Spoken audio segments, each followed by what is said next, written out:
This is the Hofstra Radio Alumni Audio Yearbook. Today is June 28th, 2022. Please tell us your name and the year you began at Hofstra Radio. Hi, Brian. This is I feel like mystery guest here on the old television show. My name is Bruce Avery. It has been my honor to be the general manager of Radio Hofstra University since January 4th, 1994. Now, the last time we spoke for volume 1 of this interview series, this being volume 2, and possibly more, we spoke in August of 2021. And some things have changed since that time. What's going on? I'm trying to keep this time sensitive because as of September 1st of 2022, I will be officially retired. I am going to fulfill my contract through August 31st of 2022. And at that point, there will be a new management team here at Radio Hofstra University, WRHU. I very much am going to remain an active friend of the station. I'm not sure what context that will look like, whether it's a member of the Alumni Association or just a person that pops in every so often as a community volunteer. But it has been an extraordinary journey here when I have been the second full-time general manager of the history of Radio Hofstra University, and only the third that ever had that, because we had an interim person in Sue Zizza that was Jeff Krause and myself, who were the full-time people. So in the over 60-year history of the station, that's pretty incredible that you've had such a small number of leaders and such magnitude of what the station has done. But I am coming to the end of my journey, and if this is playing before September, it will be coming up. If it's playing after September, then I have already retired. Okay. Now, I think we talked about this in our first interview, is that when I was the station manager in 93 and 94, when you came aboard, one of the things that, not knowing you, not having any interaction with you before you got hired, a lot of us as students and community volunteers thought, well, is this guy going to stick around? We didn't know what to expect. Now thinking about that now, and as we laugh about it, when you started, did you have a ballpark idea of how long you thought you might be in this gig, or how long you would want to be in this gig? Well, I didn't have a hard number, Brian, because you never know. Right. But there was something that I not only saw but felt, was that this job was a career job. Mm-hmm. It literally was the opportunity of a lifetime, because Hofstra and Radio Hofstra University and WRHU had the bones of everything of power in and right in this industry of non-commercial educational radio. What it needed to have a person that recognized that, respected it, and had the skill set and the luck to actually take that in all the different directions that it could be taken, to the magnitude of what could be achieved. And looking back at the journey since '94, the vision and the feeling that I had of the potential of what was here, based upon results, has been achieved in even far greater magnitude than I ever had hoped or anticipated. So as I stayed here and things grew, and we went in directions that I never saw as a possibility, but was the right thing to do, and also worked on things that I had seen as a possibility, then which reached levels that, as I mentioned, I'm incredibly grateful and humbled as to what has transpired, and the hundreds to thousands of people, audience members, students, community members, the university that have been part of this in either a very active way or at least a tangential way. When we spoke about your early days at the station, I remember you made a very concerted effort to speak to everyone and have an interview with everyone. And you made it a point that you were Bruce.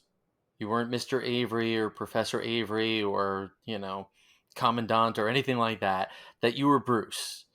And I feel like that was you trying to set a tone and create a relationship, like you said, with the students, with the community volunteers, with the alumni. Could you talk a little bit about that as a mindset, as part of your strategy of coming into the station?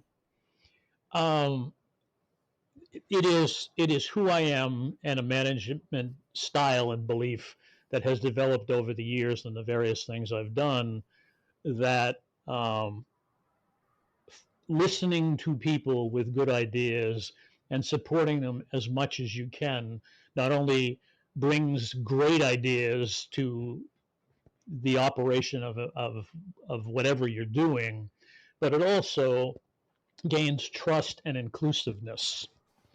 And um, as an example, one of the reasons I saw this as a career job is that um, Radio Hofstra University, HCH, VHC, and then RHU was a legendary station well before I came here. And my goal was to become part of that and integrate what was working and then potentially identify and work on things that could be taken in other directions and improved. And so the best way to do that was to listen to what everybody had to say and incorporate it. And clearly, there were things that were ideas that I didn't have that were working tremendously for being here at Hofstra, and I had some ideas on my own. So I wanted to hear what everybody had to say, and at the same time frame, let the folks know where I was coming from with my ideas. And then at the end of it, we got together, and a goodly amount of my ideas got incorporated, and a goodly amount of the stuff that was already in place here was working better than anything that I could come up with. So Mm. it ain't broke, don't fix it. And so what it became was it became a launching pad based upon trust and also a belief of multiple people that people could have ideas, could put them into the process, and not everything was going to get approved, but they knew that if they made a good case and it was a good solid thing and it was legal and it could be funded, that they could put it in and they could come back 5 years, 10 years, 25 years later and say that was the part of this station that I helped put into motion, and could take pride that that particular thing was still part of the day-to-day operations of Radio Hofstra University. I think it was a comment or an email exchange I was having with, I think it was Mike Versaletto, and he threw out a phrase. It's not unique, but he definitely pointed it out and said that you were trying to create an environment of mutual respect. It is one of the standards. It comes from the Golden Rule, but it's one of the standards of, in my opinion, of how a top quality working environment operates. And if you have that environment, you have a chance to reward excellence and also make mistakes without the fear of the real fear of active hostility. Hmm. You're going to make mistakes. People are going to make mistakes. As long as it doesn't get amplified by word or action, and you have an opportunity to go in, sort out the details, and then sometimes say, look, we got to stick with this particular thing, and sometimes say, guess what? We messed up. How can we fix this? People can learn to live with that and trust it and be open and bring all of their talents to the arena. We are a non-commercial educational radio station, and now far more than a radio station. We do television, we do digital connectivity, everything else, but the foundation of it is WRHU FM and many other things now. Hmm. And the folks that are attracted to a non-commercial educational community radio station have all sorts of different backgrounds and interests. We have 48 different programming formats, and that's just a start. Everything from hip hop to polka, everything from poetry to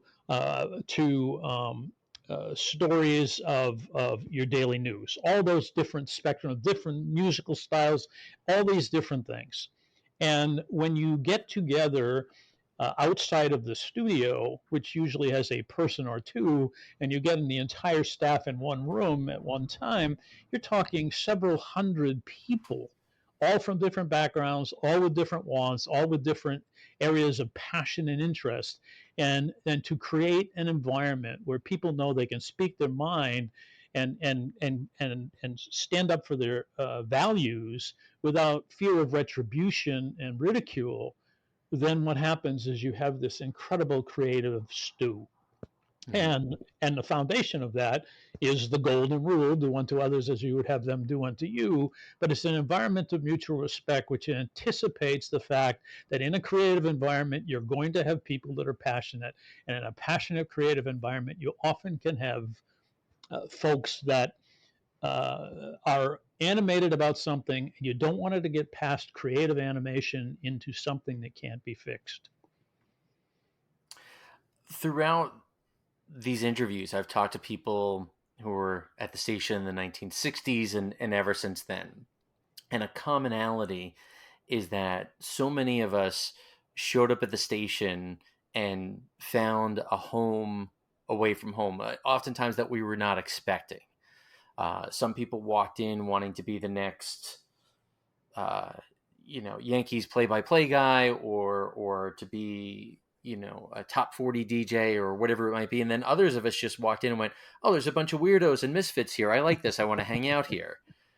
And there's so many contrasting ideas, and then culturally in the time that you've been at Hofstra Radio, things have changed a lot. And another note that I got, this might have been from John Santucci, was about supporting a vibe or a mood in the office, where again you've got this bunch of misfits who are finding a home and finding their way as adults, and then you've got these hyper focused people who are, ready for a career, and then community volunteers, so on and so forth. Can you think of anything in particular, or any ideas or ways that you as the general manager helped sort of foster that balance and gave some guidance to these many different kinds of people coming together in this one special place? Um, there's so many parts to the answer to that, Brian. You've identified one of them already, which is I have always in this arena been Bruce. And often folks come into any business, uh, higher education being one of those, where someone goes by Professor Avery or Mr. Avery or whatever honorific you want to give them, and they're creating artificial distance between themselves and the folks that are coming there to interact. And I've always been of the belief that folks can trust you for who you are, not for the name you give them. You don't need that artificial distance. And part of that was developed at the different places I'd gone to over the years, where I realized it's just an eye blink between meeting people at the initial recruitment event, and as they come in, sometimes even in their senior year of high school, before they're even here as a first year student, and and the time frame that they are graduating and then into their entry level jobs and then into their full blossoming professional career. It's an eye blink. Hmm. And if it's a situation where there's a mentor-mentee relationship between Bruce and whoever it is, and I don't want to refer to myself in the third person here. I'm doing this as an example Go ahead. You've of been here 29 years. You can do it. It's fine. as, as a management style. And I believe that when that eye blink changes from mentor, mentee to colleague to friend to to a trusted confidant, and it has happened, I'm honored to say, dozens to hundreds of times, that um, I'm still communicating with the folks as Bruce, and Hmm. they are Brian, and they are Michael, and they are John. I'm trying to remember the other folks that you mentioned, and that's the relationship, and it starts there because it's a mutual respect about the adult status of people that come in to higher education over 18 years old. They're there to, and they're paying big money regardless of where they are, to go and get an opportunity to grow, but at the same time frame they are adults um, and are to be respected. And part of the reason I'm attracted to this particular area is, I don't know if you and I ever talked about this, is because, when I was in college, I was in the era of the Vietnam War, and the draft was there, and it was a real uh, reality that you could get drafted and go into this mess, and yet people were still thinking of you as a not even a young man, but as a college student, or you need a little bit more seasoning, and in the inequity between those two things about the reality of what was going on in the 18 and 19-year-old lives versus the way that people looked at them as kids, or maybe a little bit more than kids. It was a real issue of being able to have voice at that time. And campus radio was one of those places that gave voice to folks that didn't seem to be able to be heard. Hmm. And that's one of the reasons that I love this environment, and then one of the reasons I've made a career out of nurturing that is it's because it's a place where people can have their voice and learn the power of having their voice and learn how to maximize sharing that voice. So the things that they are passionate about, they can do it here and outside of here, and then go up and be upstanders in their lives and their communities. And that is an incredibly important thing. I mean, Brian, you think about this, and I mention this a lot now. I don't know if I mentioned this a lot when you and I were together in the station itself, but over the course of time, I've come to realize that Fortune 500 companies and mega conglomerates around the world spend billions of dollars a year trying to think about how young people think. Hmm. Billions of dollars. And we are, in this particular arena, what young people think. And we're giving them voice. And that's a really, really rare thing. And it's a wonderful thing. Uh, about a week or two before our conversation here, I interviewed Tracy Scott, who's Tracy Preston now. And she related a particular, not it's not a particular story, and I'm sure we could go through all the list of station managers and program directors you've worked with, and you can recall stories about each. But I remember Tracy saying that she was the music director, and then um, she was chosen as program director for, I guess, what would have been her senior year or her final year, and she had this feeling of, I don't know if I'm ready for this. I don't know if, they made the right decision. And she related that you had a conversation with her and you said, well, you've been preparing for this. We've been having conversations. You've been doing things to prepare you to be the program director of this station. This has been very deliberate. This has been part of a process that maybe you weren't aware of. And she, her honest assessment was, I didn't know that I was being prepared for this bigger job. I was just enjoying being part of the station, and finding a voice and finding an outlet for my interests. Is that something that, whether with Tracy or anybody else, that you could identify people and go, okay, I'm gonna give this student an opportunity, or I'm gonna give them a test, or I'm gonna give them a situation and see, if they can fly. Can you think of other things, or Tracy in particular, to address that?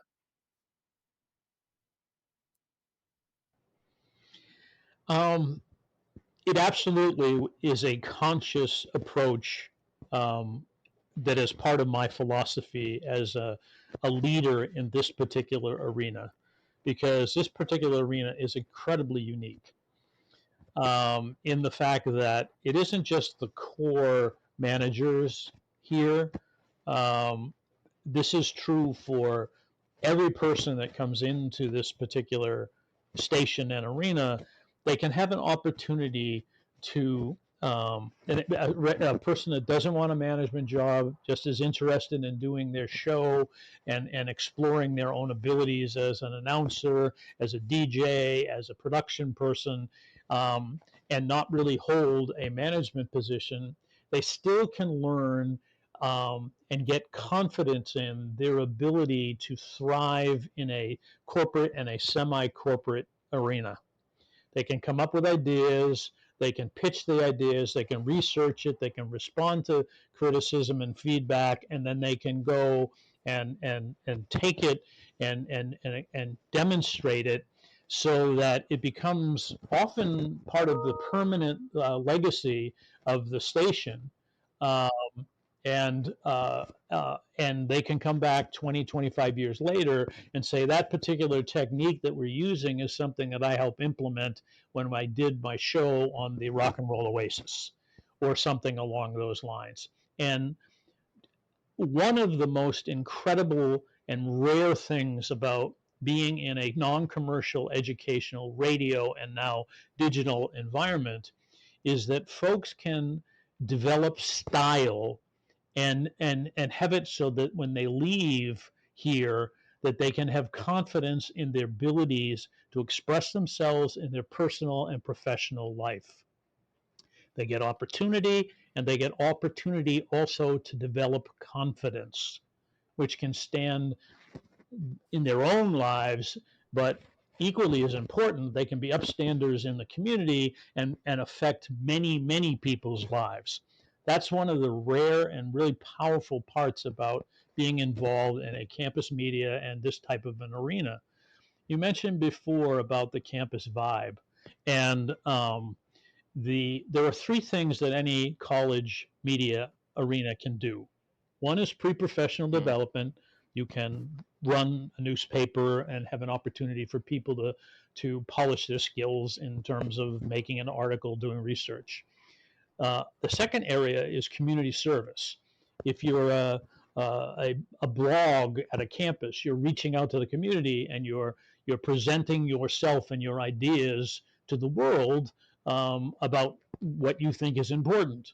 So it's also true for a newspaper. It's also true for a television station, and it's definitely true for a community radio station.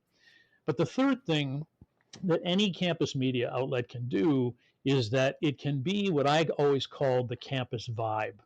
It's a place where you connect with people, and while you're doing the other two things, you're serving community, you're polishing your skills, you're also developing relationships and trying out things where you can get feedback from your peers. And oftentimes that becomes the feedback that you seek out for the rest of your life from the people that you have gone through this time frame together. You have developed a trust. In your case, I'll mention Jen and Todd and Will and I could mention others, but just say that if you had an idea of something, you could go to those three and say, look, I think I have a really good idea. What do you think? And in the case of Jen and Todd, Jen may say one thing, Todd may say another, but you're getting honest feedback.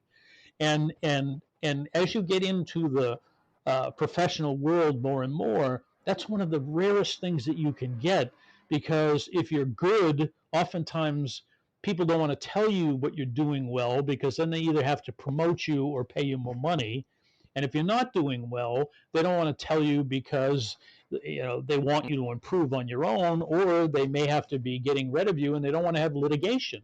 So you're out there and something happens, whatever, 6 months, 2 years later, you're sort of in the dark. And what happened? Because you haven't got feedback. The people that you meet in this particular area are often the folks that can give you that type of feedback that you can't get anywhere else. And so over the years, I've nurtured that type of thing where as people grew here, I would try to talk to them and say, and when they say, I don't think I can do this, I would say to them, well, um, other folks do because you've earned this. You are being offered this. Now let's break that down. Why do you think that you have earned this? What have you done specifically that other people have seen in you, the strength to do this particular idea, the fact that you finish, um, you come up with ideas and you reach conclusion with those, the fact that other people respect you and turn to you for questions to find answers. Let's break this down as to what you're doing to a point where not only I believe that you can handle this, but other folks are seeing this, and I'm inviting you to see this through their eyes and my eyes.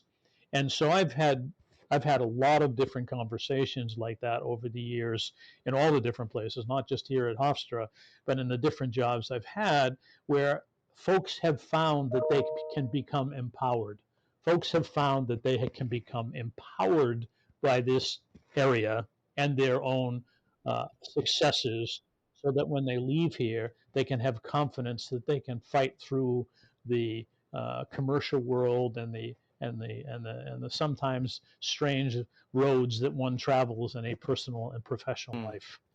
You're talking primarily about advising and teaching and mentoring relatively young adults in their late teens and their early 20s. But when you happened upon Hofstra Radio, you were a relatively young man.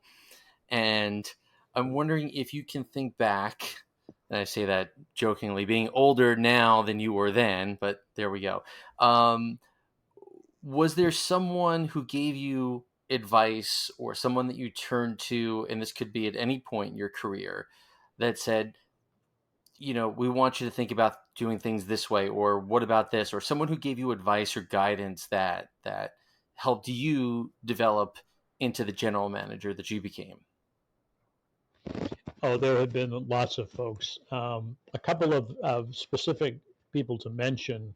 Dr. Herman Berliner, who was the provost for years, and Dr. Sylvia Gialombardo, who was the associate provost and the and the interim first dean of the fledgling School of Communication.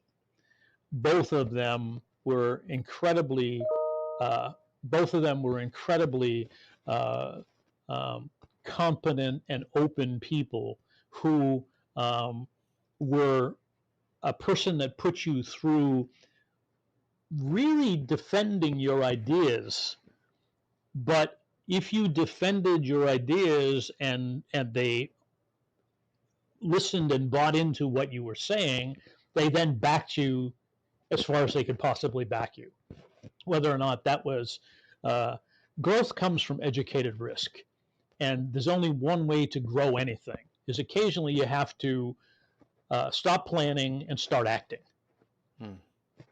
We didn't have a training class until you and Dave Koenig and a few other people start putting together a training class. And now at Radio Hofstra University, the training class is part of the culture of this arena, where folks that come through it have a rite of passage. And sometimes that rite of passage includes a community volunteer or two, where a folks sit through a training class to become part of the station. They graduate, they go out and become their lives. They come back with their own jobs and their own families, and they come back and they find that Basha is still doing her show, and the person gets to say, I went through the training class with Hmm. Basha. There's a sense of continuity to all that, where it becomes part of the culture. But those ideas were controversial. and the backing and the wisdom of those two, really helped me listen and say, that's something I want to make a stand on, and there's something else that I don't. Another person that has to be mentioned is a few years later, we had this person that came and gave a workshop at the station, and the person just absolutely held a court. I was watching the reaction of the 25 or 30 students that were in the room, where they were just absolutely riveted by the excellence of what this person was saying and also the way it was being said. And as I left the room, the then station manager, Paul Cordella, said to me, "What do we have to do to get this guy to come here more Mm. regularly?" And at the same time frame, the guy said to me, and I said to him, I said, "What are you going to be doing?" And he said, "Well, I'm retiring from CBS, and St. John's, my alumni, my alma mater, has approached me to come and develop a radio arena." I said, "Listen, I think I might have a better idea.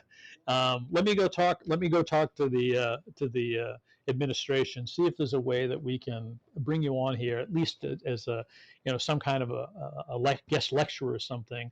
And Ed Engels came on and was a professional in residence here for nearly 25 years that I was here, and he had two Hall of Fame careers. One as a broadcaster, and doing some incredible things, interviewing Dr. Martin Luther King, doing Jets play-by-play, during doing a couple of Super Bowls, all these different things that Ed did. But Ed was a Hall of Fame broadcaster, but he was an even better person, a better human being. And while we would have executive board meetings, and we would have all staff meetings, and we would have mentoring get-togethers, and we would have the different things that you do around here, the performance coaching and everything else. I was learning from Ed about about how one can be incredibly accomplished and talented, and yet also be known for um, who he was as opposed to what he has accomplished. And I learned from him every day that he was here. And one of the things that I learned from Ed, that I can openly say, and that many other people have gained from Ed, is that you can be really good at what you do and still be a really nice Mm. human being. You don't have to, you don't have to be the panther in the room to get to be an accomplished professional. And in fact, just the opposite. You can really be a small and large world changer by going out and consistently showing that you can excel, and at the same time frame, people want to be around you. They don't want to walk out of the room when you come into it. And so those are three people, Herman, Dr. Berliner, and Sylvia, Dr. Gina Lombardo, and Ed, that come to mind, that have been mentors while I'm here. But there are literally, there are dozens and hundreds of other people that are the same thing. My wife, Veronica, is has been an inspiration to me, because she is a person that is absolutely fantastic at multiple things. She sculpts, she dances, she has all sorts of creative outlets that she excels at, and at the same time frame, she is a person that has very exacting standards about taking care of the details, in order so that the stuff that you do with a creative idea can actually not only reach fruition and success, it can stay successful, because the details, as you minimize the opportunity of it falling apart like a house of cards. I mean, there are so many folks along the way that have been inspirations to me. And Brian, I'll add one thing to that. And this is not something that's an add on, this is actually a highlight. Being around the student population of WRHU has moved, touched, and inspired me over and over and over and over Hmm. again. May I share one anecdote with you? I mean, there are hundreds, but may I That share that one is with you? that is what we're here for. Anecdote away.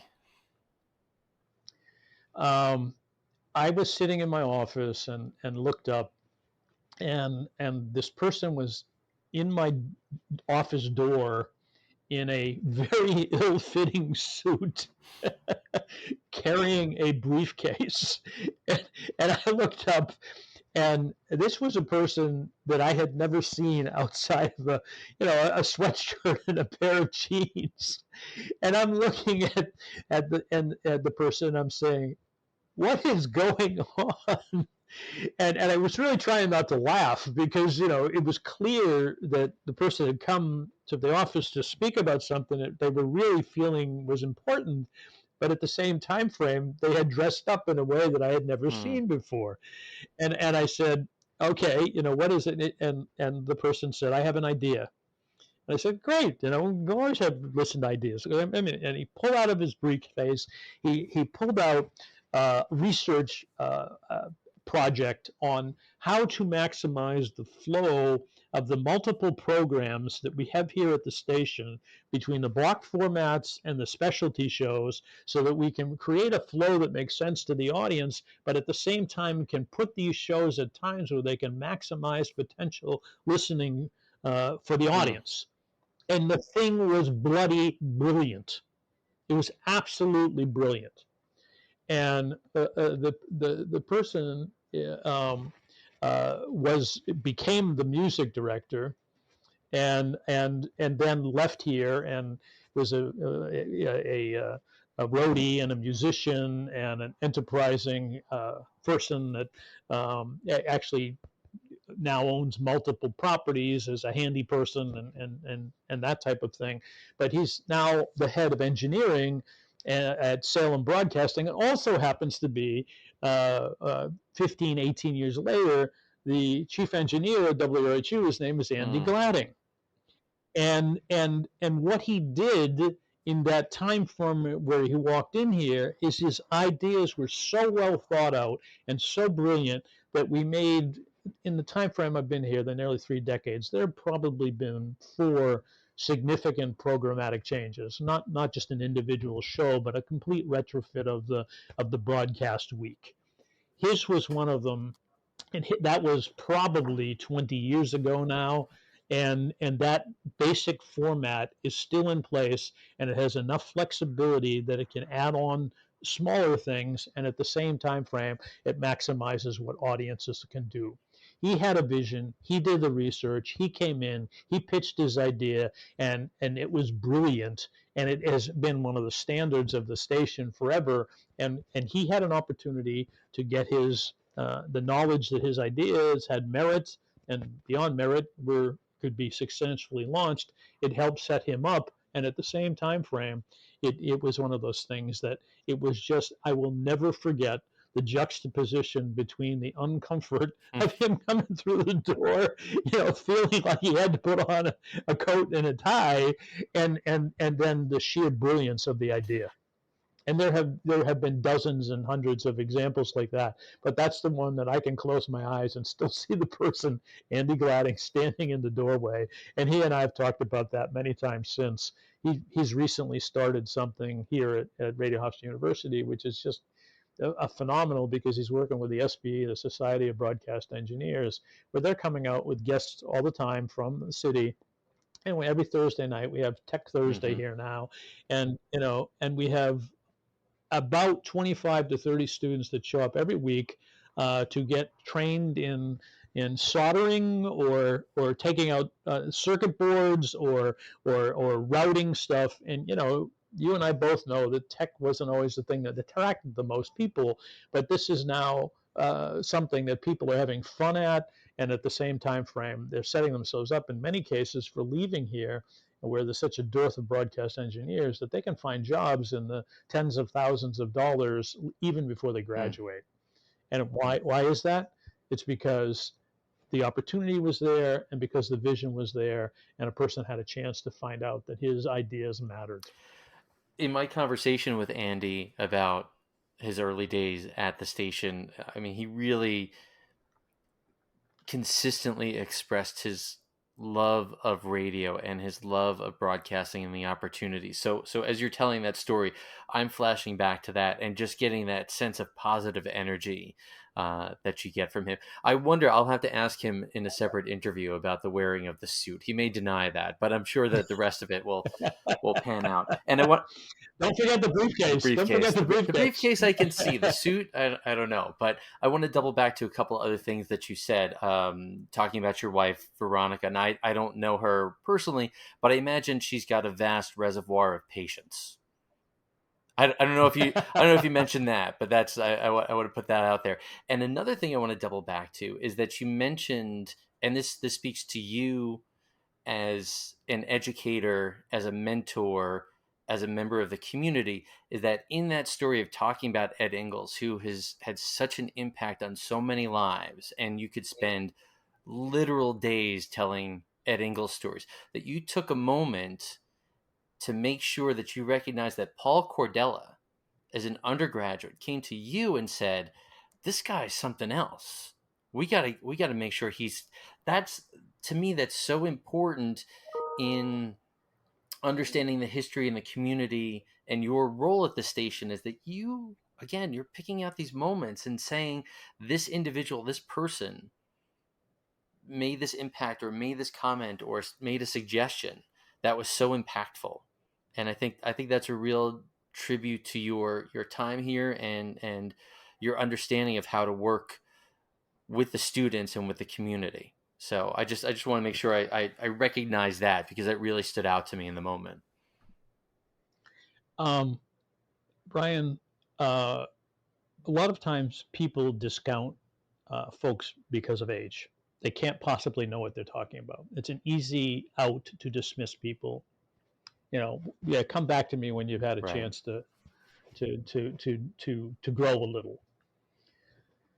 Good ideas don't matter with what age they come from.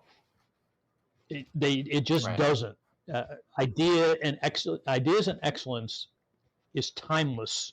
You can have them when you're 5. You can have them when you're 95. And this particular environment, now called WRHU, but I'm going to call it Radio Officer University because it is what it is. It's the history of this whole arena.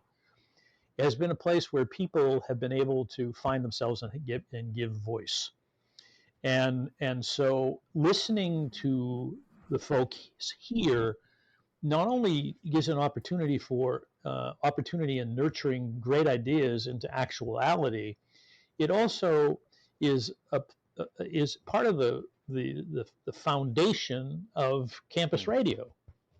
Campus radio has always been ahead of its time in terms of being in touch with where the world is musically. That's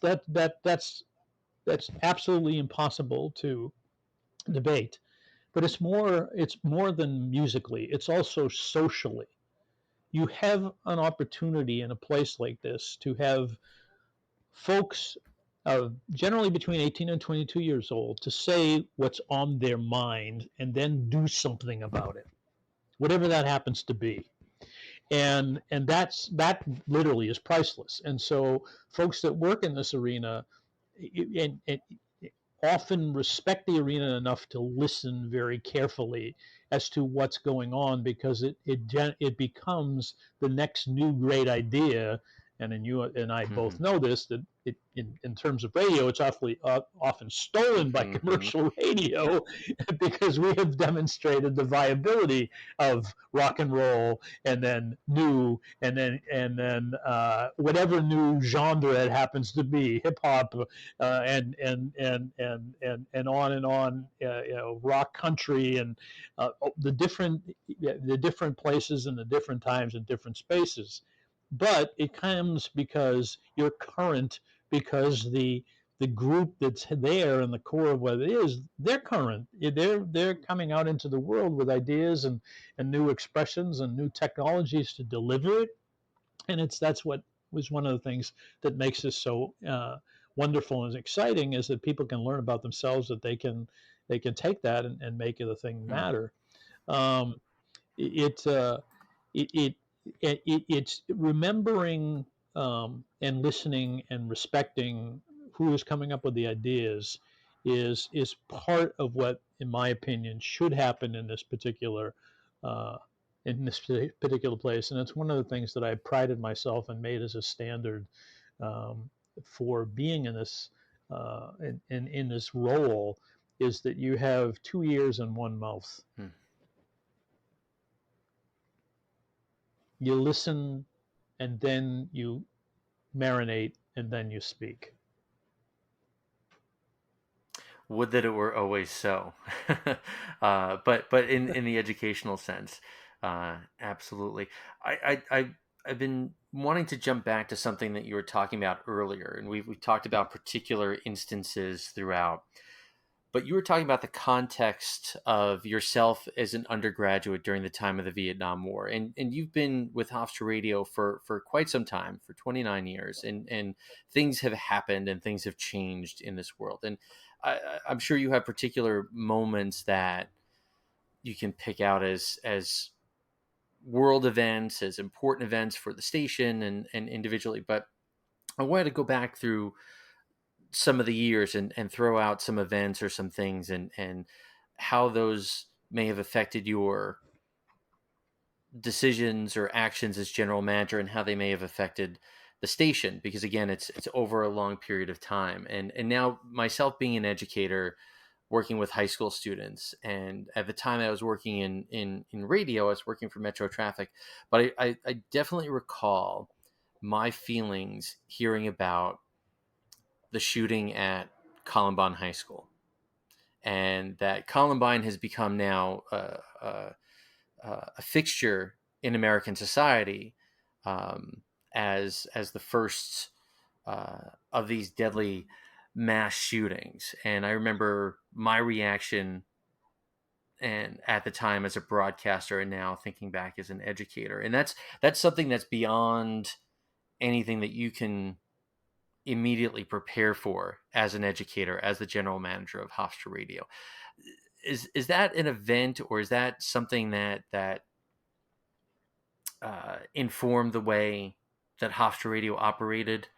Thinking about safety, thinking about the role of the station in the community. Was there any way that informed things that were going on? Um, that and many other um, things that have come up. Um, one of the one of the truths that um, that I have come to not only recognize but also love about campus radio is that the idea of the home away from home when something catastrophic has gone Mm, on, sometimes catastrophic bad, and sometimes I don't want to use the word catastrophic, but significantly uplifting has gone on. Folks go to the station. They go to the station because they want to participate in history in some way that's more than sitting and watching it or listening right. to it. They want to participate in it. And school shootings, 9/11, when the first African American president was elected and then sworn in. Um, there were moments, and I could go on and on and on. Storms that crippled Long Island. Uh, just recently, with some decisions made by the Supreme Court, in, again, we live through history, and often what happens is that the folks come to the station to participate in history, and as they participate in history, they are serving audiences. They're learning about uh, being upstanders as citizens, whether or not they go into broadcast careers, but about going to a place where they can enact change. You mentioned being an educator. Part of being an upstander that I'm sure has been um, part of your polishing into who you are now came from the fact that you covered and did and monitored stuff that was going on while you were here in a university setting, and not only monitor it, but you actively shared your viewpoint on it. And and that is um, something that stands with everybody, because one is you have to be ever Hmm. vigilant. 9/11, a classic awakening about how vigilant one has to be. About if you see something, say something. People were changed forever about if they just saw something, a package left on a subway platform. People don't leave it Mm. there anymore. They basically identify it, and people leave stuff all the time. They leave pocketbooks, they leave knapsack, leave other types of things. But people don't people speak up nowadays, within a short period of time. And it's the same things in terms of schools. Now, we're not necessarily seeing the results that we want to see, because these things are not only happening, but they seem to be happening with more frequency. However, what is happening is that other people are being saved that we don't necessarily hear about as much, because people are uh, now being observant and Mm. taking action. And we don't often hear about the ones that didn't happen, and there's a lot of them. And also, and as part of the station, we have been through so many of these things in my time frame here and beyond as the industry. I mean, if you and I did a show, we could do a show on disaster Hmm. coverage. Yep. Just as, and that show uh, would be. I'll give you an example. Lee Harris, who's in our Hall of Fame, has been the morning drive time anchor for WINS, arguably the number one um, news radio station in the world. He's been the morning drive time person for, I believe, going on 30 years. When folks uh, have conversations about 9/11, they often play Lee's um, cast on WINS in the background and in the Hmm. foreground of his coverage of what was going on. And by the way, that's one of the things that we have going here at Radio Hofstra University is Lee comes out here 3 or 4 times a year and talks to the students, and you're talking about one of the best of all times that have been through some of the toughest of our lives, including these, the one that really affected me personally was Newtown from Yeah. Connecticut, because I lived in Connecticut for a long time, and I didn't live in that town, but I was very familiar with it, and that was it was Yeah. crushing. And there are so unfortunately so many of these things that folks have to digest and live with. But one of the things that has helped many people that participate in places like Radio Hofstra University is it gives them a place to make sense out of the senseless. Yeah, I think that's kind of what I was hoping to lead to, because again, going back to Paul Cordella and my time at the station, I remember the first time I was ever on the air, I was reading an AP news story about Scud missiles and attacks on Israel in the lead up to the Persian Gulf War. And then we had the Long Island Railroad shooting. And I remember Paul Cordella calling down to the office saying something's going on, and all these people rushing to the station to be part of the coverage to find out what was going on. And so, you've mentioned a few of the events that I had in mind, and um, not to dwell on it too much, but because it is such an event, and you spoke about Lee Harris and his coverage on 9/11, and I was on the air on 9/11, and so many of us who had graduated were on the air or on TV that day. What was going on at Hofstra Radio on that Tuesday morning? Do you remember anything in particular? Do you remember It, reactions? absolutely, it was a classic example of what I was talking about.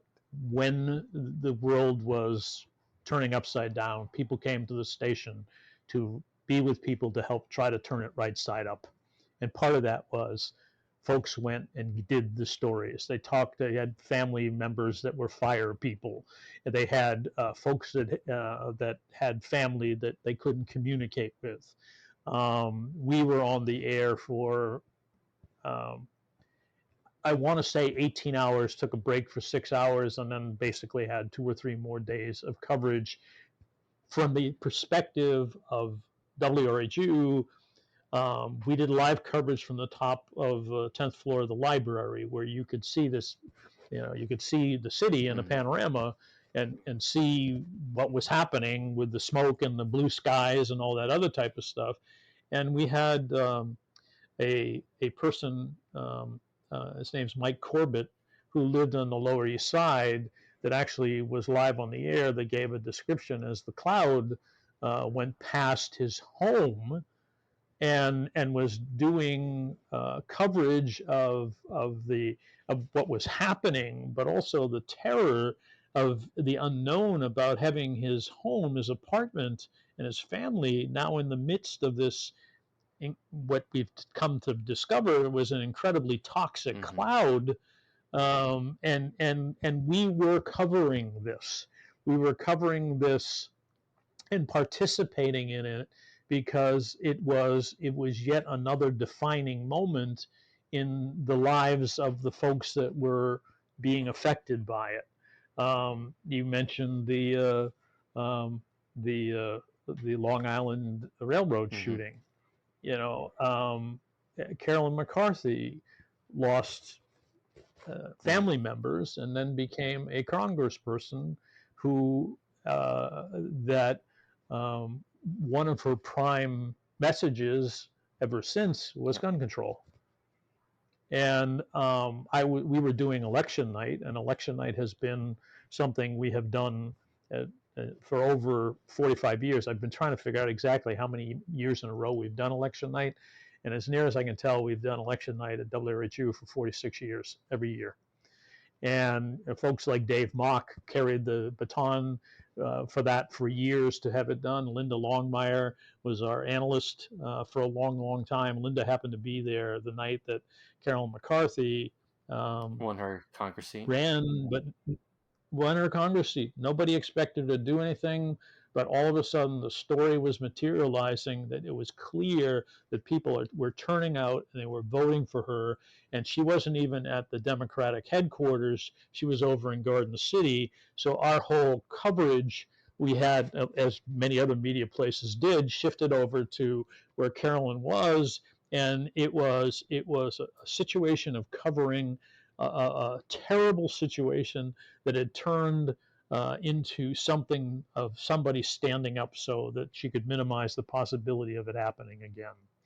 And the more people who do this, turning terrible things into positive things because they feel like they can get involved and be part of the turnaround. A lot of that is one of the standards of being. I'm very proud to say it's all of campus media radio stations, call it non-commercial educational radio stations, and it is something that I have absolutely, along with many, many, many, many, many other people, nurtured, that we make that one of the standards of what we do here at WRHU, turning bystanders into upstanders.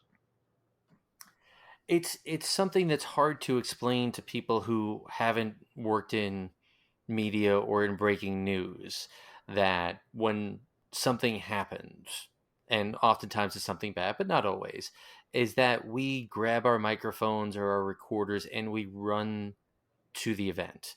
And sometimes, like you were saying, it's something bad. Sometimes it's someone wins a congressional seat unexpectedly or achieves something great, and we run to that. And that's something that's hard for non broadcasters, I think, to understand. But that's something that is part of the history and the spirit of Hofstra Radio, I think. Ed Engels would always tell me that we were developing broadcasters, but we were developing citizens first. And um, that was something that was near and dear to my heart, but I seldom articulated it. Ed helped me articulate that more strongly, and also was a living example of of of embodying that.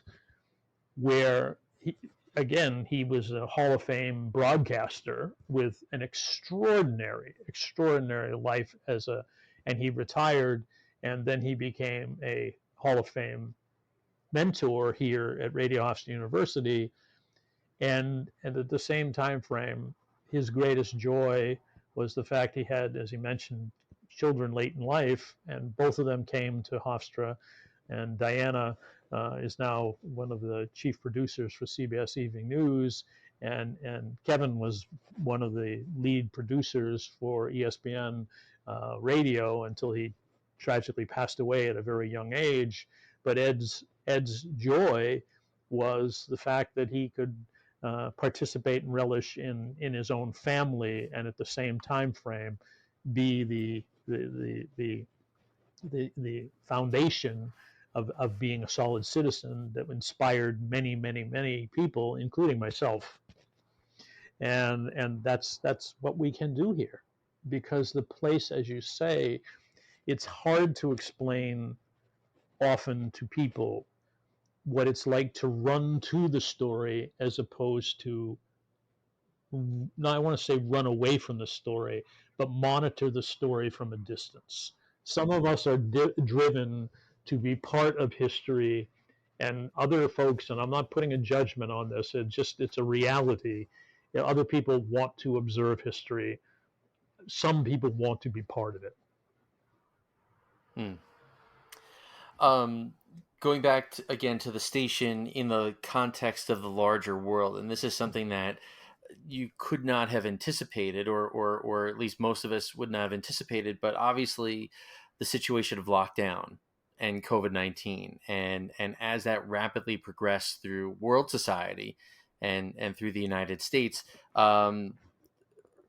you probably had to do some quick thinking about how to not only protect the students and the station, but how to manage in a very unexpected environment. Can you talk a little bit about what was going on in early 2020 as things were starting to develop, and what you did for the station and the students at the time?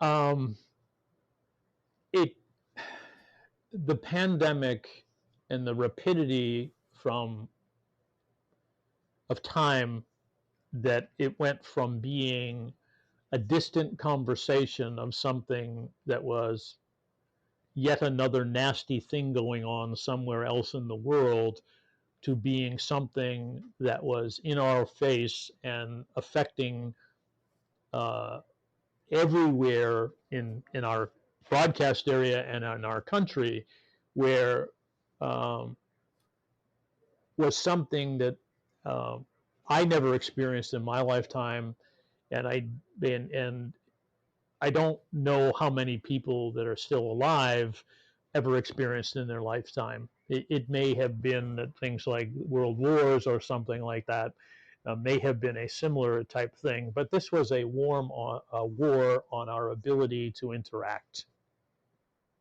Mm-hmm. and yet I am incredibly proud of the station that within a 2 week period we went from a primarily studio based radio station, 24/7, 365 radio station, to being within 2 weeks a 24/7, 365 point to multiple point conduit to the world. We did do radio, but we weren't able to go into the studio to do it. We had to connect from wherever to get into the air chain out through radio, but in the same time frame, we found many other pathways to go point to multiple point communication to the folks that found value in what we were offering in entertainment and information. And while immediately it was probably 20% of our programming was fresh, within weeks after that 2 weeks to re focus the technology to be able to do this. I mean, we were doing a little bit of it, but it was total surgery to do it on the magnitude to which we were doing. um, that within 2 weeks we went, to 20% fresh programming, mostly news, mostly people calling in, and it's a study to, I don't know if you knew what Zoom was before the pandemic, but Hmm. the vast majority of people had no idea what Zoom was, and now Zoom and other types of services like that are household items. I mean, they're used on a regular basis, and we utilize these different things to be able to get from different sites to become a group that put together information and entertainment that we then put out to the world with our own particular spin on it. And after literally days, it became like 30% of our programming, and by a month or so, it became about 50% of the programming. And within about 2 or 3 months, about 70 to 80% of our programming was again fresh and timely and relevant, because we were doing all sorts of programs about the impact of the pandemic on music, Right. on the impact of the pandemic on family, the impact of the pandemic on folks that that were in and out of school. I was recently having a conversation with somebody about the folks from last year. The folks that were students that were going into their now junior year, they had done their junior and senior year in high school without being in high school, and then they came into their first and second years of college, in many cases not being in college. Some of that weaned in the second year, where they did have some interpersonal classes, but it was still a very different thing, because some of the folks still stayed and did distance connectivity, and people were going around and wearing masks. You couldn't eat in the station, for example, or something like that. I mean, there are so many changes that went on. So you're talking about people with 4 years of their prime rite of passage, the end of high school and the beginning of college, where they weren't able to interact personally. And what that did to the station was, this is a people place first, and you have a situation and a people place with a studio base first, where all the vast majority of the stuff we were doing was being done from outside of the station. People weren't interacting with people; they were interacting with the station and the audiences, but they weren't interacting with the other members of the station. And I'm Hmm. incredibly proud of the way that the station responded to it. It was managers that went out of their way to keep a personal contact. There were broadcasters that came and put their own angle on how the pandemic was affecting things. Bruce, I'm sorry to Um, interrupt, but I'd be remiss if I didn't ask, who were some of the people, students or otherwise, who were helping you make the decisions and make the content that was going on during those early days of the lockdown? there are so many that I would be very, very, very uncomfortable if I started naming Okay. names, because I would rather not name names than forget somebody, and then after the interview say, "Oh my God, how could I possibly forget that person?" Because there were so many. It was a station, not only immediate response. It was we have a significant management turnover every Hmm. January, and then what happens is almost definitely that folks that are in higher management positions here don't go beyond 2 years, because it's rare they go beyond one, because they're into their other things of life, internships, and then graduation and jobs. So there were generations of managers that were dealing with the different levels of uh, um, of of taking over.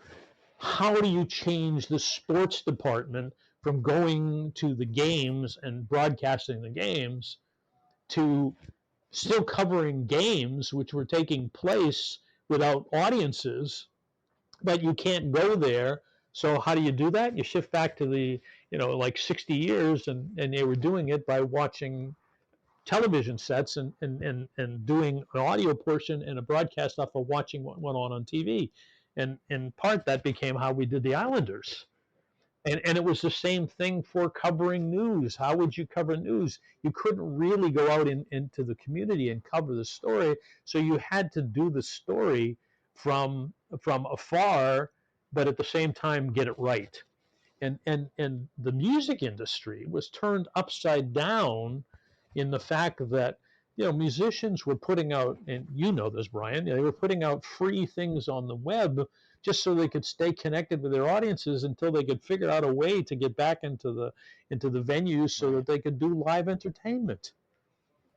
And we were part of that. We were part of the connection that did things like special concerts so that an audience, regardless of what the genre was, could stay connected with their favorite artists, and the artists would come on and have conversations with the audiences through us so that the audiences could get a piece of normalcy in these times where you didn't know what the heck was going to turn up next. So I respectfully decline naming fair, names. fair enough. Fair enough. No, because there are so many people, and um, it would be hard to come up with all of them. But one of the things that the many people I've spoken to from the Bruce Avery era talk about the training and the preparation in the training class. And one of the things that keeps coming up, and I'm hoping you can explain for those of us who weren't there for these classes, a phrase that keeps coming up is the parachute. Which ironically no longer Well, that was exists. my next question. Yes. What was it? um, When did it go away? And how did that work? well, it went away when cell phones became a reality. The parachute was a way that the world could communicate in some type of a emergency around the station to the management of the station. And it basically was my voicemail Okay. where people could call in and leave a message. And my agreement with the station was, regardless of what day it was, regardless of what state I was in, regardless of whether I was on vacation, although sometimes when I was on vacation I would turn this over to the operations manager that they would check my voicemail, was that it would be checked at first thing in the morning, at noontime, at like 6 or 7 o'clock, and the last thing before bed. That would become like a 4 hour window of, if some real major thing was happening, the transmitter was down, there was some news story that was breaking.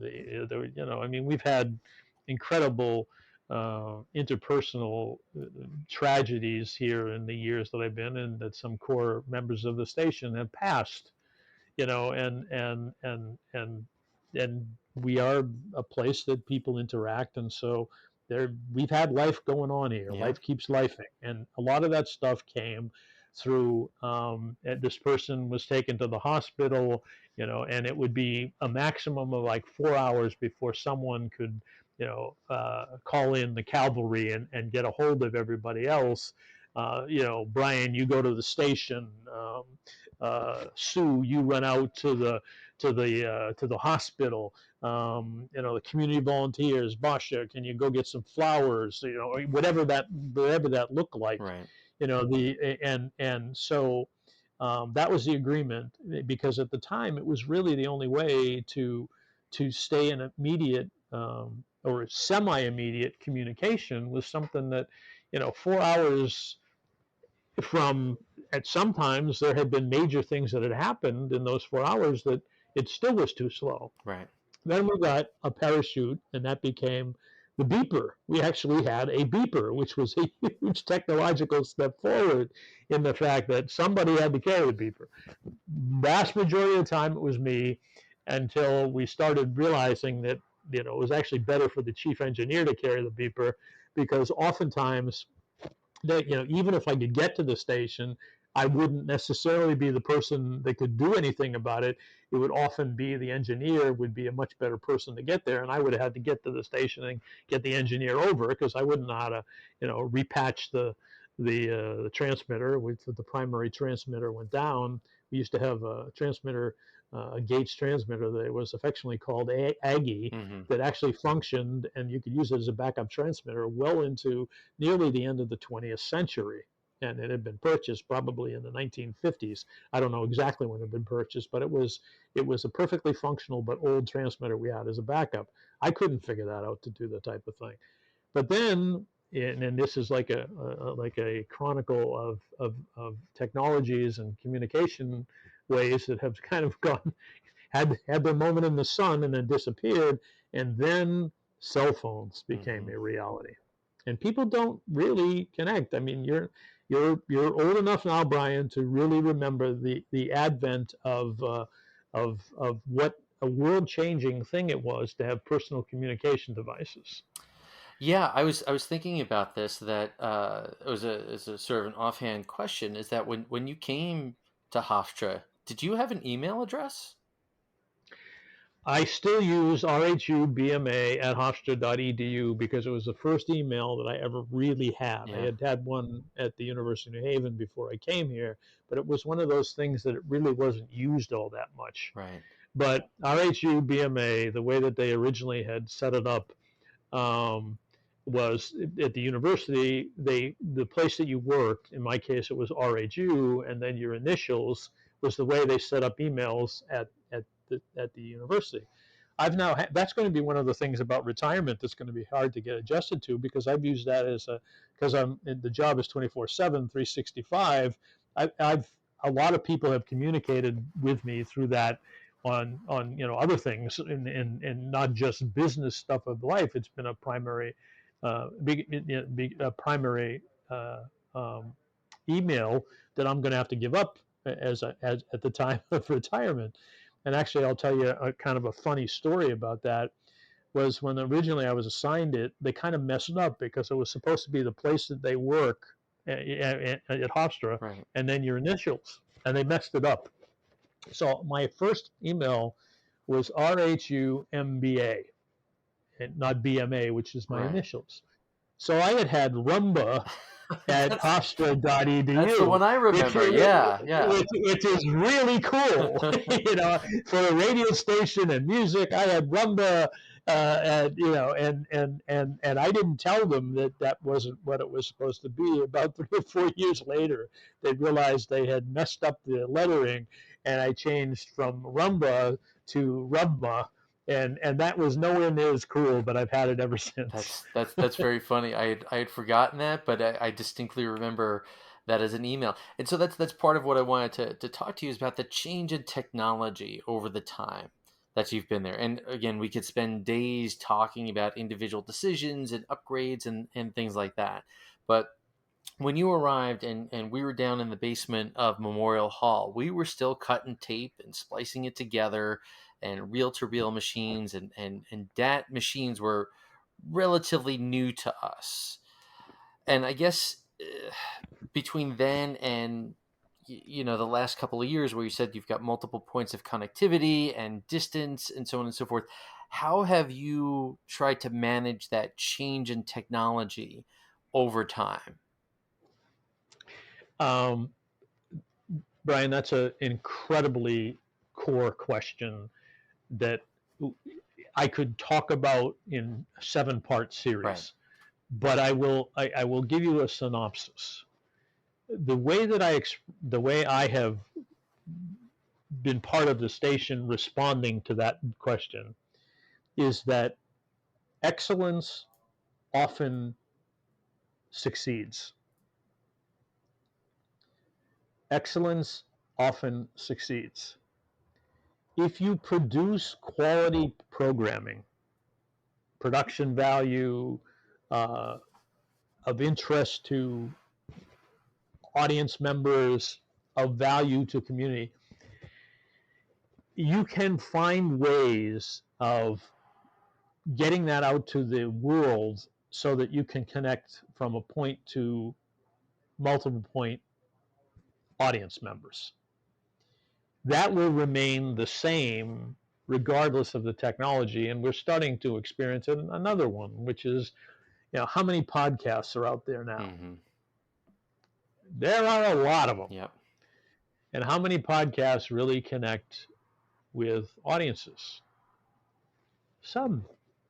And oftentimes what that is that they're done by people that have drive and passion and knowledge and perspective and talent and the creative out thing to make it so that you want to get more.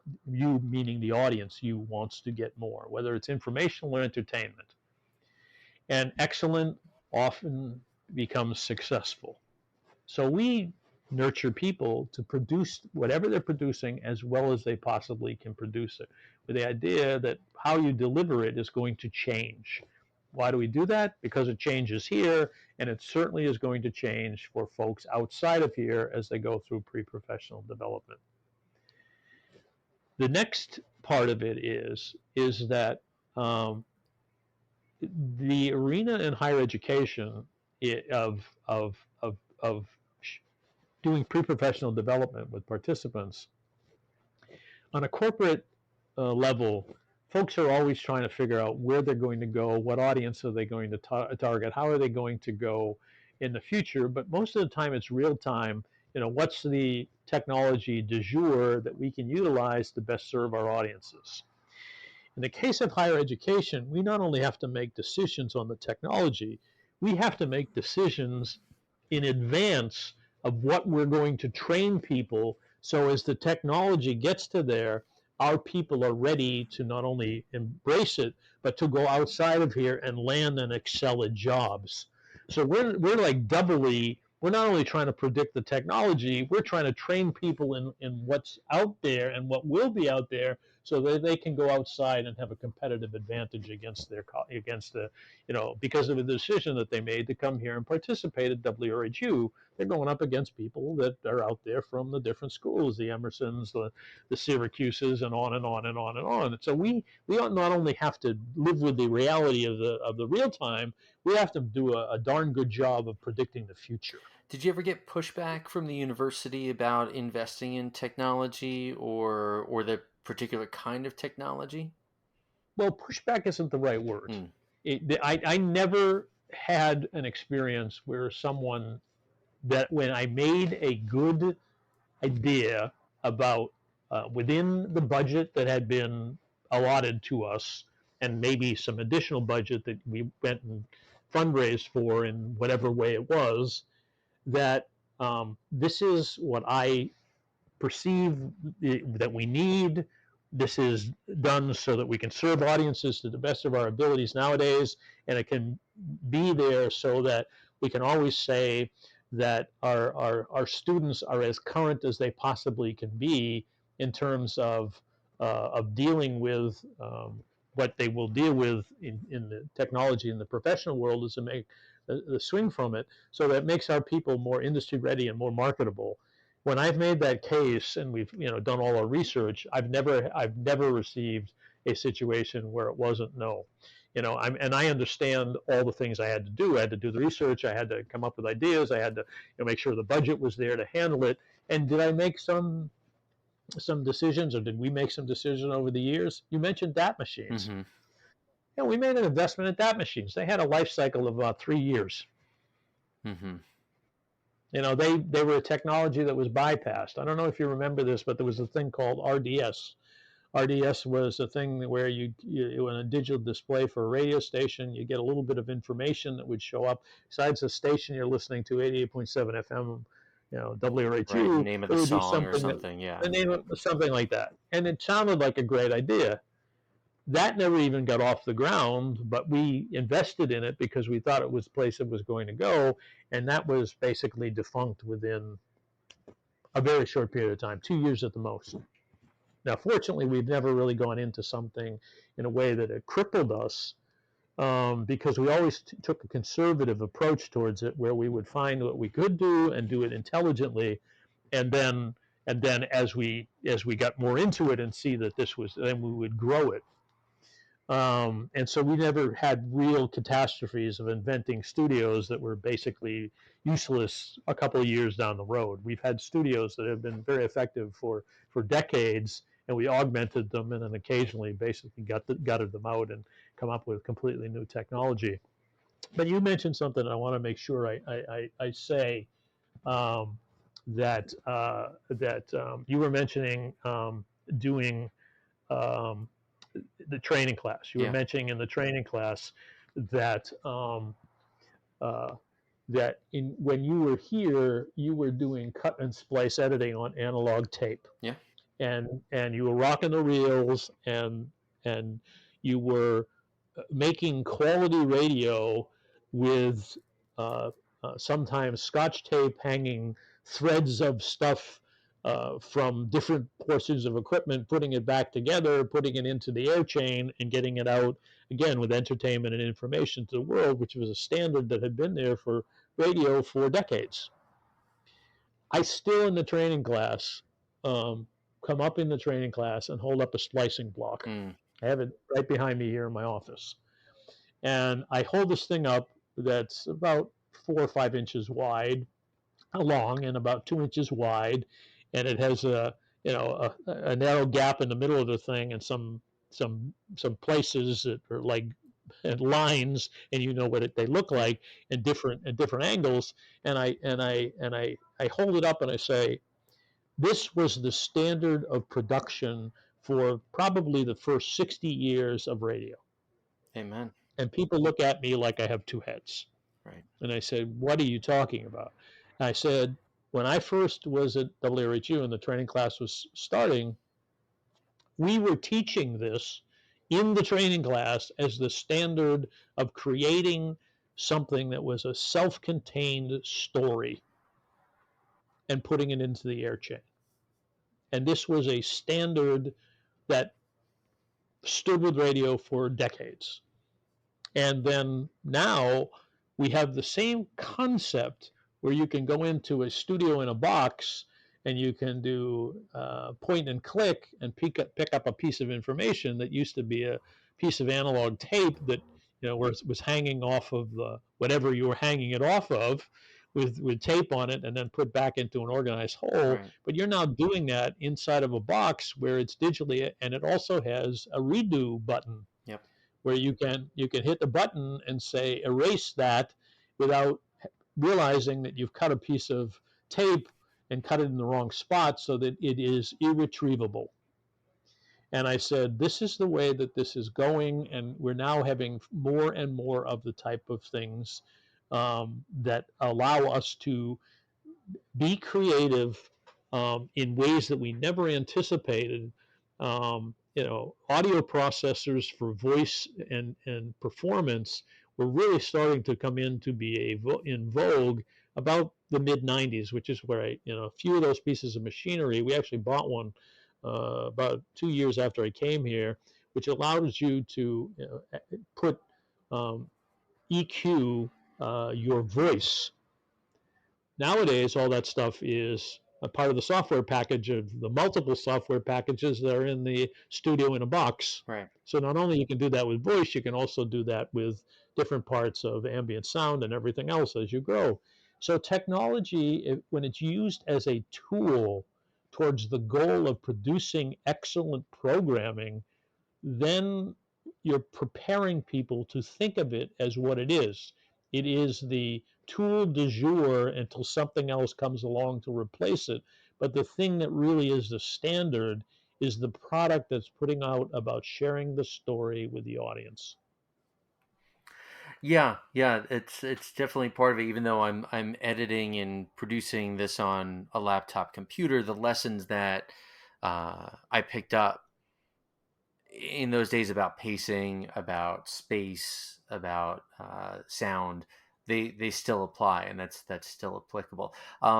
Before this, in my mind, this makes sense, but it might seem like a segue, uh, jumping out of things. But as you were talking, it made me think about what was going on in your head, what was going on in your mind when the Islanders first approached Hofstra Radio, about broadcasting, because in my mind it ties together with technology, it ties together with training, it ties together with, thinking on your feet. And then here's this professional sports organization saying, hey, what do you guys think about this?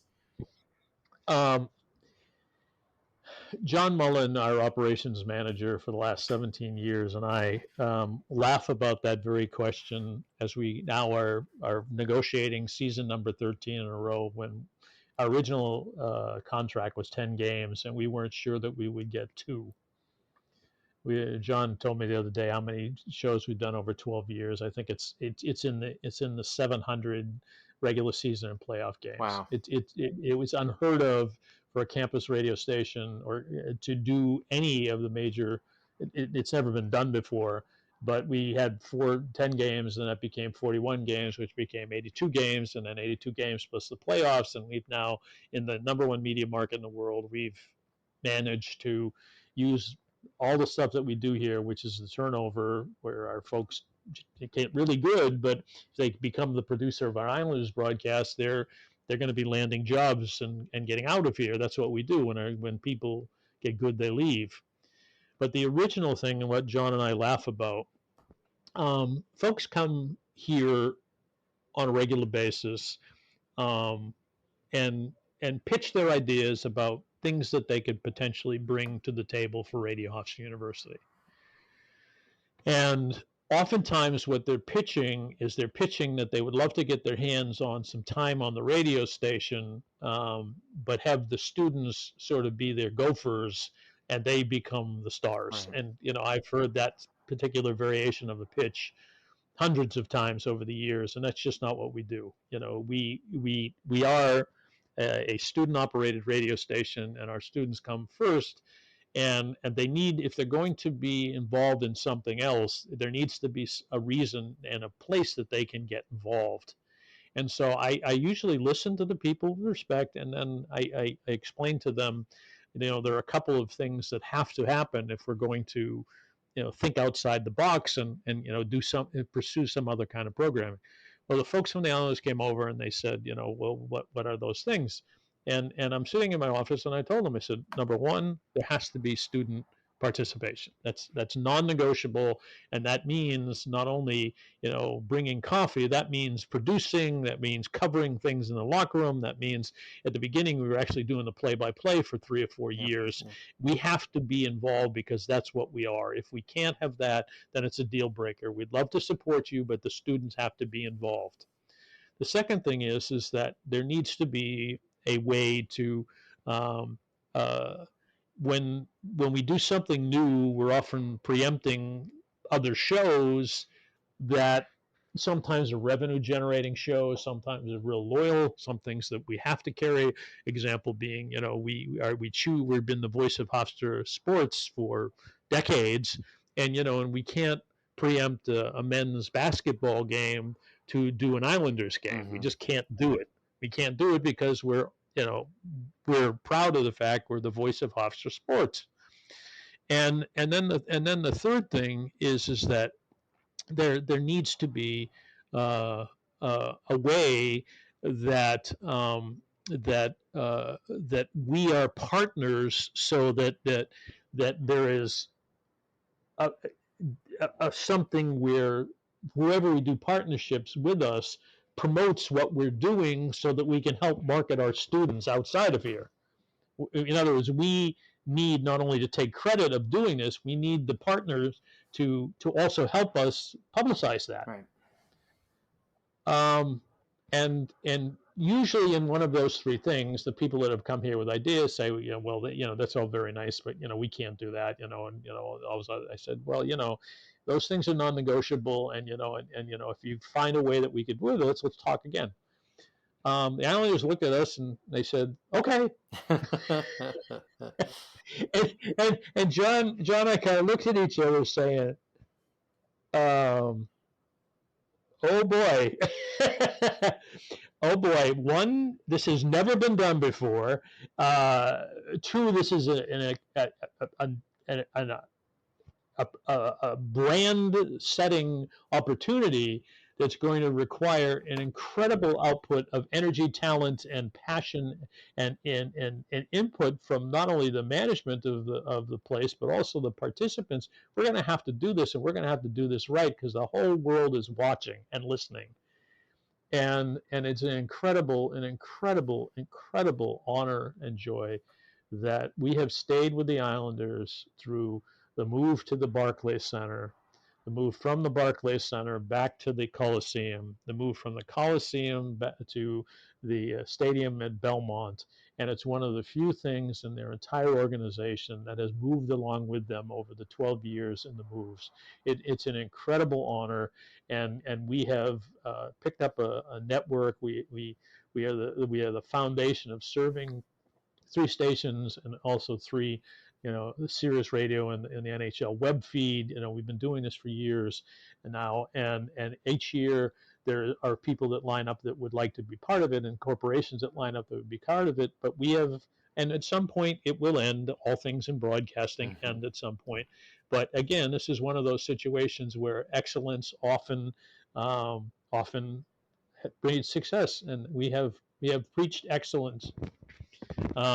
We have preached excellence in doing this, and it has been an unbelievable honor. And so many people have participated and received a jump start in their. It hasn't all been sports. I mean, there's been news people that have done this for the ability to have storytelling pieces for their demo tape and all sorts of different things. And it's been incredibly humbling that we've managed to continue this.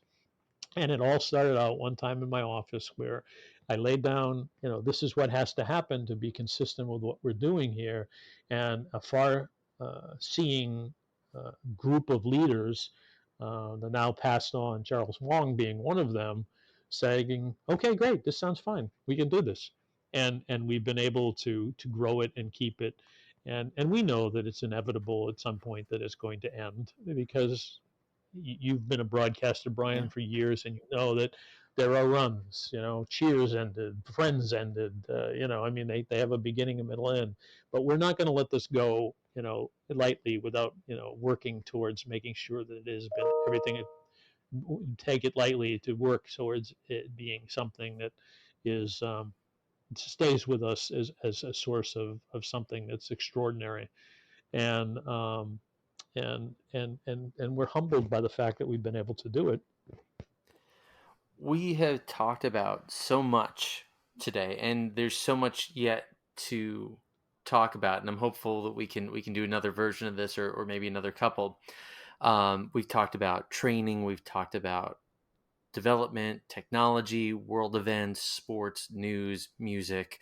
We've covered a lot of bases here today, and obviously in your 29 years at HRAAY, you've seen and done a lot.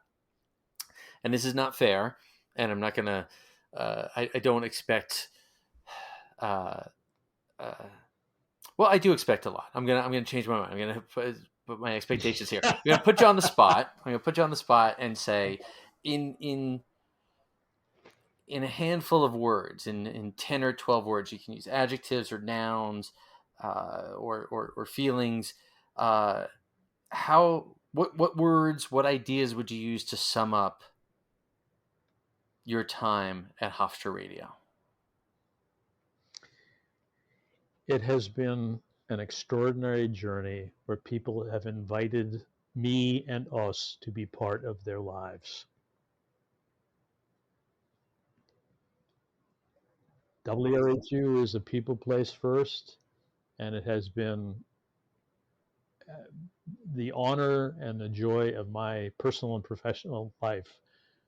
One of them, for sure, family, my own children, and the other type of things. But it has been such an honor to be part of the folks that have trusted Hofstra and WRHU to be part of their lives, and that we have been there as much as we possibly could be for them.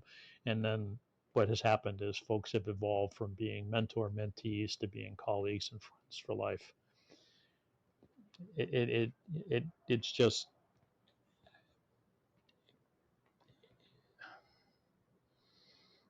it's impossible to express how much of a joy and honor that is. I think you just did. Bruce, this has been a real honor and a real pleasure, and I sincerely mean it. When I know there's more stories, and I have more questions. Let's do this You mean again. like when Brian Gruby asked Christy Briggs over our airwaves, and they were driving around, and he asked her to marry him. He was a salesperson for CBS, and he said he had to listen to an ad, and he took an ad out on CBS to ask Christy to marry him, and we had like one of the studios made up like an Italian Oh restaurant. my I mean, gosh. and or when at the 50th anniversary, our sports director slid across the dance floor on his knees and asked our station manager to marry him. And they now have 5 children.